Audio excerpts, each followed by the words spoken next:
Howdy. It's Fundamental Chemistry 2, Lab 10, Citric Acid. So, man, this lab, great lab, not very well written. So I want you to read the procedure. I want you to figure out what we're doing. It's not too bad. It's an acid-base reaction. So we're looking at citric acid. The pre-lab actually called for you to figure out the structure of citric acid. So I've uploaded a test for the pre-lab and for the lab. I'll be activating those when I insert this video. So here's our citric acid, and we want to start off with the definitions for an acid and base. A lot of this is review from Chem 1, so we want to make sure that we remember it. And that's actually the main use of this lab. So an acid produces H+, we call that a proton in water. A base produces hydroxide in water. That's our first definition. Wow. Okay. First definition. Second definition then will be an acid is a proton donor. So in other words, it gives off H+. That gets rid of the requirement for water. And second definition for a base then, a base is a proton acceptor. It's going to accept protons. All right. There's a lot more definitions. I think we're up to 5 definitions. We can also add in the most common other definitions for an acid. An acid will donate, will accept electrons, and a base will donate electrons. Just gets more confusing just for us there. What we're focused on here is this idea of this proton. And so a proton, an acidic proton, is going to be transferred away and given. Keep in mind, in the presence of water, these protons actually react with water first, and they form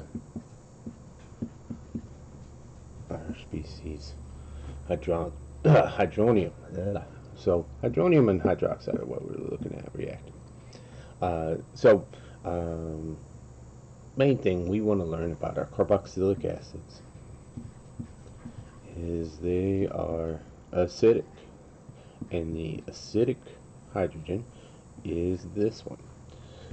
It's always on that hydrogen, because when I take away this negative, when I take away that proton, I leave behind all these electrons.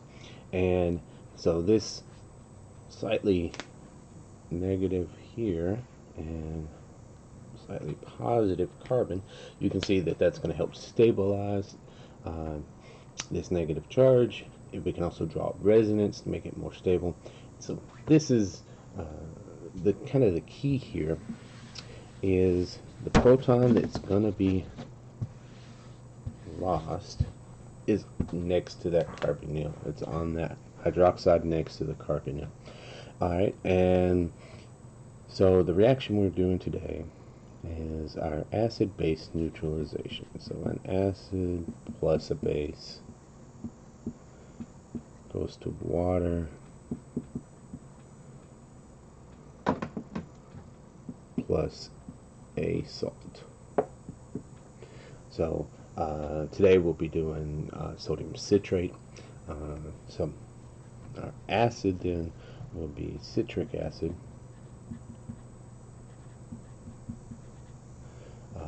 and our base will use sodium hydroxide. So like I said, we're going to form sodium citrate. So, oh boy, here's citric acid. We got a lot going on here. 1, 2, 3, 4, 5, 6, C6, H. Let's see, I've got 2 here, none there, 2 here. So 1, 3, 5, 6, 7, 8. Ooh, O's all over the place. 1, 2, 3, 4, 5, 6, 7. C6H8O7. Don't worry, this is given in our lab book. So in the procedure, it went ahead and it gave you. Now, notice they went ahead and, I'll have to zoom. They wrote it real small. They separated out these hydrogens that are acidic. Now notice these 2 hydrogens, these alpha hydrogens, are not involved in this reaction, but the big one that's not involved, one of these OHs, is not like the others. And this OH is just an alcohol group. So you always have to look for the difference between alcohol, which is not really acidic, and a carboxylic acid, which is very acidic. And so it's really about the carbonyl. Alright, so these are going to react, but here's the kicker. There's 3 of these, and so we need 3 moles of sodium hydroxide just to get this neutralized out. So 3 moles of sodium hydroxide for each 1 mole of citric acid. And that's going to be the new part to today's titration compared to what we've done in the past.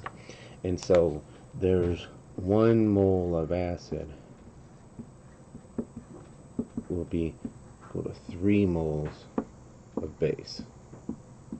Keeping base are sodium hydroxide, citric acid. All right. We can rewrite this as 1 M1 V1 equals 3 M2 V2. I'm going to actually change this to A's and B's. So the M will be molarity, which is moles over liters. Alright, V is the volume. Now this can be in liters or milliliters, as long as you use the same on both sides. It doesn't matter. So we're just going to keep everything in milliliters on both sides. It makes life easier. So our base that we are using today will be 0.010 molar sodium hydroxide. Alright, so quite dilute. So we're going to be mixing these in. So let me refresh your memory on what a titration is. So, okay, so here's my citric acid. Remember the proton here and here, and I can't select over to it, and over there. Those are the ones that will be lost. This proton here is part of the alcohol, and so it won't be lost. Alright, so let's go there. Alright, so I've got a burette. So we've got the stopcock. We'll drain this in. This is very similar in setup to what we did last semester. So we'll be using phenolphthalein again for this titration. So phenolphthalein is an acid-base indicator. Changes colors in the presence of the base, and so we'll add in the phenolphthalein. So as long as it's down here with our acid, we'll use 20 milliliters of citric acid or of juice. Now the problem with juice is it's hard to see the color change if you've got a strong color in it. So grape juice works kind of okay. You get a sludge though. It's orange juice is sometimes a little bit troublesome to see the color changing. So what we decided to try was Sprite. And so we used Sprite, but there's a couple of problems with most of your juices. They actually have more than just citric acid. They add other acids for preservatives or for flavoring. And Sprite in particular, we had to worry about the carbonic acid found in when carbon dioxide mixes with water. And so what we did was just run it and stir it on a hot plate. We heated it up a little bit and we let it cool down, and we just went until the Sprite became flat. And once it was flat, then I had a sample, and we got repeatable results over the course of the next 2 years of doing experiments until we ran out of Sprite.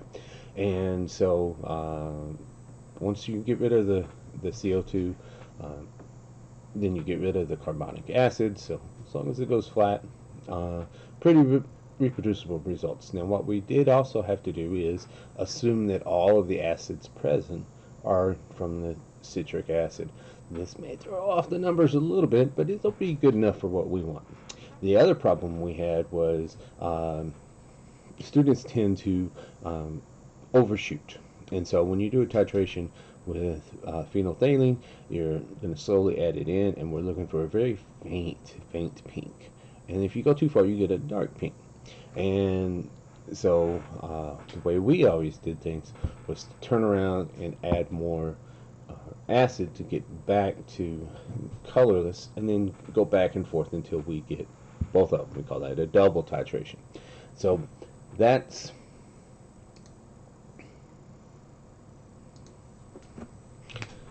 what we're looking at today, but we're going to start with our data. So the assumption then is we had a burette, and we filled this with our NaOH solution. So 0.010 molar NaOH solution. And we're going to add this down to an Erlenmeyer flask. And it's got 20 milliliters of our citric acid and 3 drops of our indicator. Remember, the indicator today is phenolphthalein.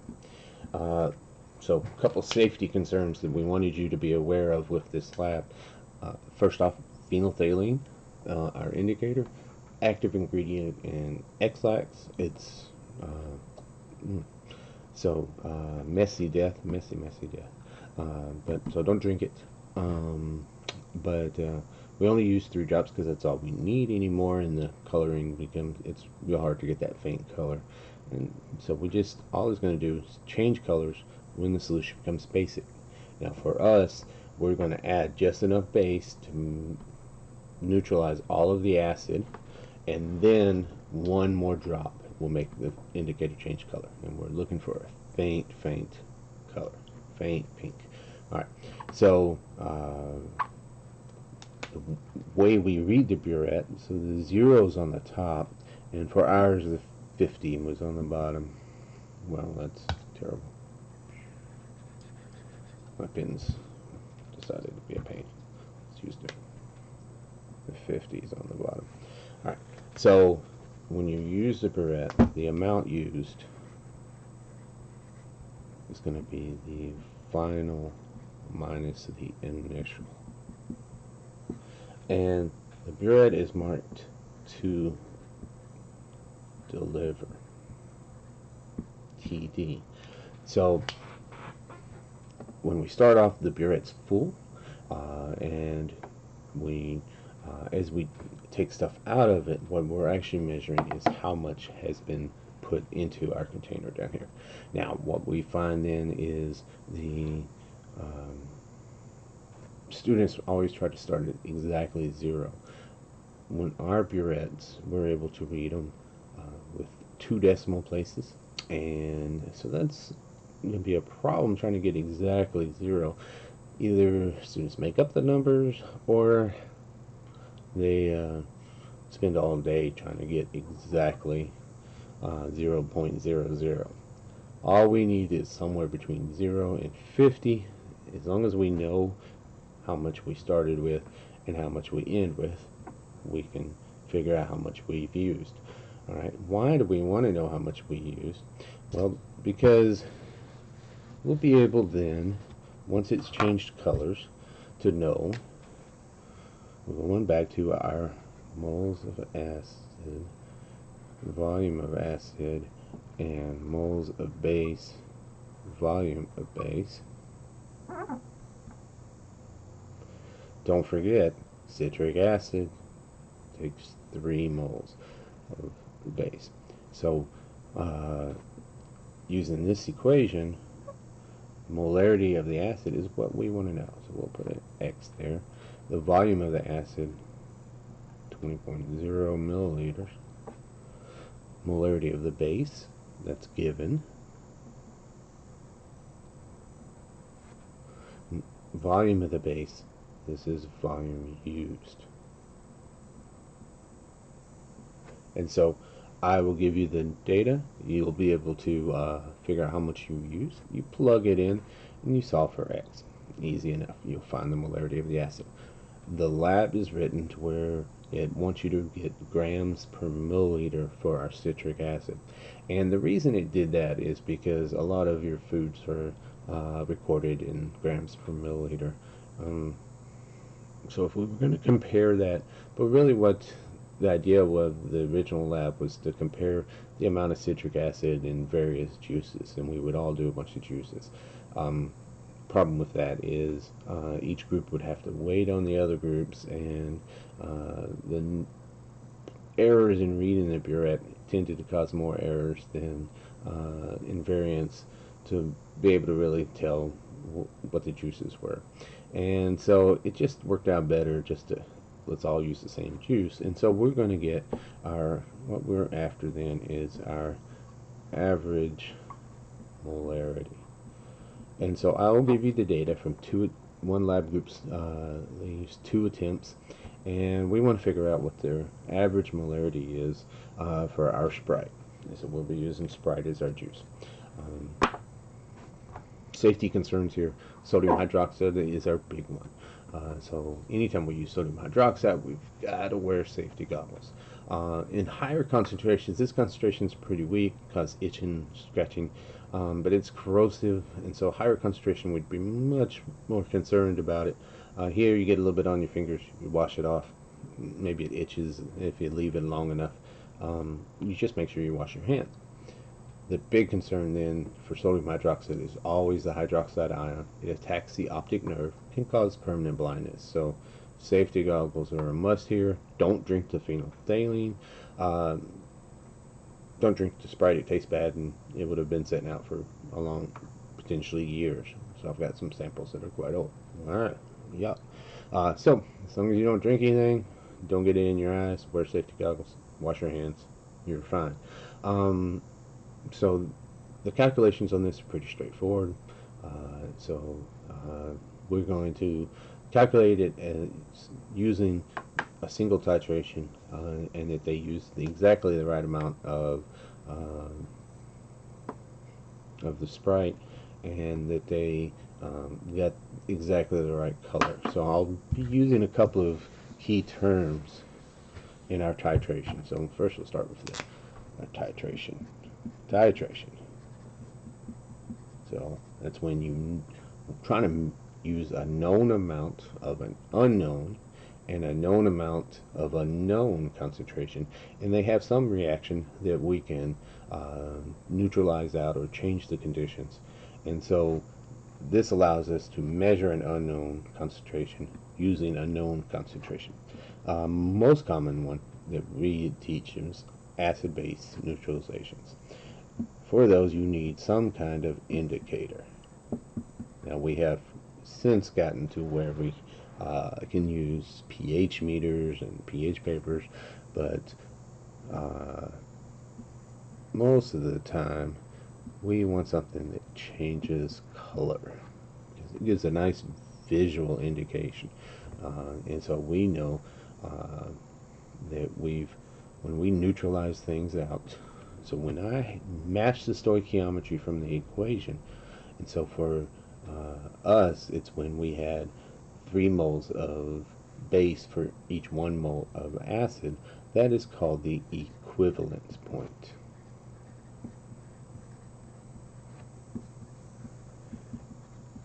And for an acid-base neutralization, this is when we are neutral.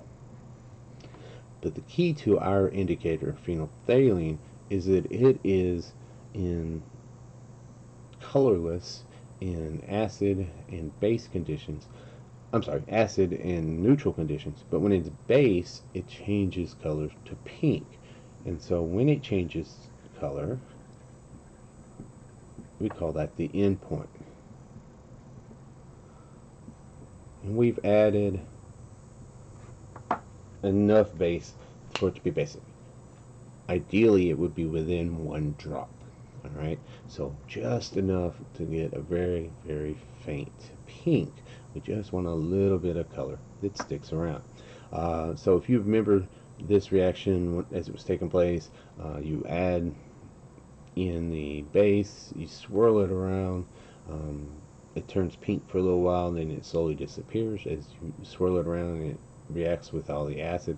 So not a problem. This, once we get a color change and we want it pink, light pink actually, for 30 seconds. And so as long as it stays for 30 seconds, we've got enough. Now we have to, it'll eventually fade out, and the light pink is the problem. A lot of people overshoot this, and so we always set this up to go back and forth. So we're going to assume that today's lab, they did it properly. So the calculations aren't too bad. So I'll have all that up. You'll have a couple of attempts, and it's not that bad of a lab. So we'll see you on the next one.